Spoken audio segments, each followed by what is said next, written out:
भद्रकाली गुन्हे शोध पथकाने कन्नमवार पूल खाली स्थापना रचून नायलॉन मांजा विक्रेत्यावर कारवाई केली. त्यास ताब्यात घेत त्याच्याकडून सुमारे 31,500 रुपयांचे 45 नायलॉन मांजाचे गट्टू जप्त करण्यात आलेत. रेहमान लतीफ खान असे संशयिताचं नाव आहे. यंदाची शहरातील पहिली कारवाई आहे. शहरात सर्रास नायलॉन मांजाचा वापर होत आहे. विक्रेत्यांकडून चोरीछुप्या पद्धतीनं नायलॉन मांजा विक्री होत असल्याने दुचाकी चालक, पायी चालणारे नागरिक तसेच पक्षी यांना मांजाचा फास लागून जखमी होण्याच्या घटना घडत आहेत. पोलिसांनी आदेशाची प्रतीक्षा न करता नायलॉन मांजा विक्रेत्यांवर कारवाई करावी अशी मागणी नागरिकांनी केली आहे. पोलीस आयुक्त संदीप कर्णिक यांनी नायलॉनचा मांजा वापर आणि विक्री मनाई आदेश जारी केलाय.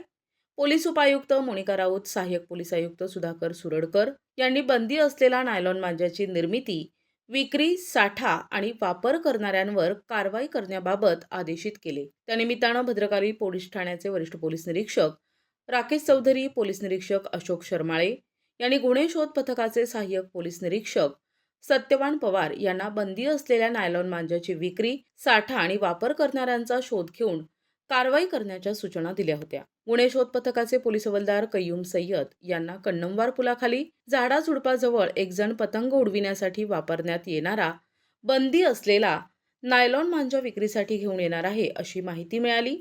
सहाय्यक पोलीस निरीक्षक सत्यवान पवार, पोलीस हवालदार सतीश साळुंके, कय्यूम सय्यद, पोलीस अंमलदार निलेश विखे, अविनाश थेटे, नारायण गवळी यांनी सापळा रचला. संशयित रहेमान खान आढळून आला. चौकशी दरम्यान त्याच्याकडून 31,500 रुपयांचे नायलॉन मांजाचे 45 गट्टू मिळून आले. त्याच्याविरुद्ध भद्रकाली पोलीस ठाण्यात गुन्हा दाखल करण्यात आलाय.